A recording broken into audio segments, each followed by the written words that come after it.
Last week on the channel, I made a video about my favorite guitars per body style for under $1,000 new. And I've had a few questions, two on YouTube, one on Instagram, asking me to do cheaper guitars in a cheaper price range to see what I think wouldn't be junk. And so for today's video, that's exactly what I'm going to do. Now I'm going to start this list off with the most obvious ones, the best value for money if you want a Fender style guitar, and those are the Classic Vibes. So I did make a video about the Classic Vibe Jaguar by itself that I bought for my daughter. It's a pretty good guitar. It definitely wasn't as good as the Japanese one that I had before that, but when you consider the fact that it was so cheap, really solid guitar. They're built pretty well. The standards that they're being held to from that factory are high, and you really can't go wrong with those. The only other Classic Vibe that I've ever really demoed is I had, what was it? I think it was like a hot purple. I don't know what color that was. They said it was burgundy mist. It was not burgundy mist. I'm going to leave a clip of it here.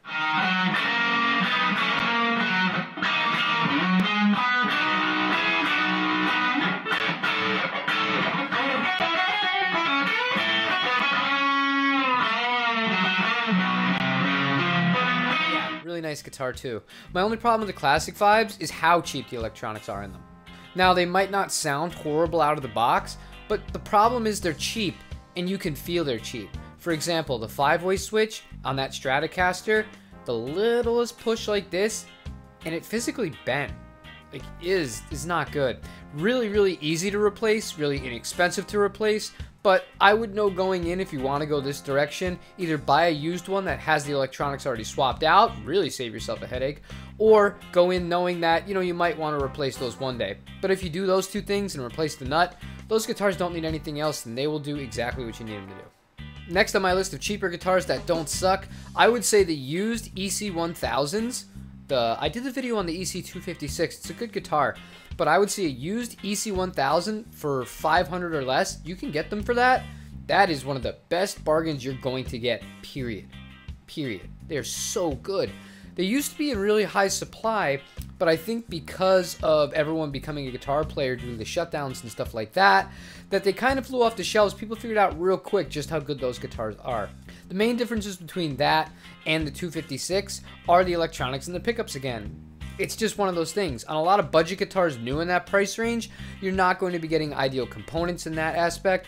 But if you get a used EC1000, you can have your pick between Duncans if you want something more traditional for passive pickups, or EMGs if you want aggressive, super active pickups. Either way, you can't go wrong. Build quality is great. They're lighter than a lot of their counterparts in which the bodies emulate, such as a Les Paul. Really high quality guitars for not a lot of money. Now I'm going to mention Harley Benton, but in my video that I made about would I rebuy the Harley Benton I did had, I think some people may have gotten the wrong idea. I was not saying it was a bad guitar. I think for $200 it's a fantastic guitar. It's just that compared to a higher end instrument, they simply don't live up to that kind of hype. That being said, if you want something reliable that has pretty decent build quality on it and a lot of modability, if that's what you're into, you really can't go wrong with one of those. Now, one of the biggest steals you can get is a guitar I don't see many people use, and that's one of the Ibanez Artcore semi-hollow bodies. These are stellar playing guitars after a setup. They have a really high-end look to them. They're kind of going after that 335 thing, but the feel is totally there, and that's something that, at that price point, I think new they're like $400 for the entry level. Oh, that's a really good deal. You get one of those used for $300. Happy days. Very good guitar. The pickups are a little more jazz voiced, and that might not appeal to the average player because they're going to sound really dark, and some people will call it dull. I just call it dark. But that's something that it can be replaced, and I would definitely say is worth seriously considering if you want a kind of jack of all trades guitar. Very underrated. Now, a guitar that I've never talked about on this channel in any capacity, but I think has been consistently one of the best deals that you can get if you're into this kind of thing. That's the OLP MM1. It's the Van Halen copy that is licensed by them, and it's like $200 to $300 used. Comes with a Floyd Rose, got a maple neck on it. They have really nice finishes and colors available on them, and it just rocks. It's a really good cheap guitar. They have become a little bit harder to come by in this day and age, but again, when I do see them pop up, I'm looking at one right now on Reverb, $250. Steal. Steal. Go buy it. Fantastic guitar. Now, if you're looking for something a little bit different and unique and you don't want to spend a ton of money new, then you can check out the new Gretsch 2215. I would go for the one with a P90 in the neck and the Filtertron style on the bridge. Now, this Gretsch is a bolt-on neck, but it's a really, really nice guitar. It will get you in the ballpark of a lot of genres. In my opinion, the P90 is the most versatile overall pickup, and it comes with one of those in the neck. The Filtertron gives you a little bit something different in the bridge. It's a really cool design. You're not going to see it every day, and I think it's a really good deal. And I'm going to close this list out with the Yamaha Red Star.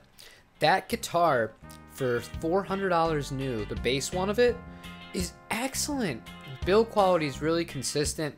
It sounds really like a Les Paul. It feels a lot more comfortable than one too. A little bit lighter as well. Really, really, really high quality for not a lot of money. And if you kind of want something more classic sounding and looking, that would be one option I would definitely consider. Now, if you noticed, I went a whole video without recommending a PRS. That's because typically I tried to keep this $500 or less. However, if you want to spend $550, Dave's Guitar, I'll leave the website down below, when they get in their used inventory of custom 24s, the SEs, they sell for $550 flat, doesn't matter what the color is, and they're all in excellent condition. I'd recommend one of those if you want to spend a little bit more. But other than that, that's going to wrap things up for today. Leave me a like if you like what I am doing. Subscribe if you really are enjoying the content. Just supports me. I appreciate everything. And then, other than that, leave me a comment. What's your favorite cheaper guitar? Let me know. Take care, guys.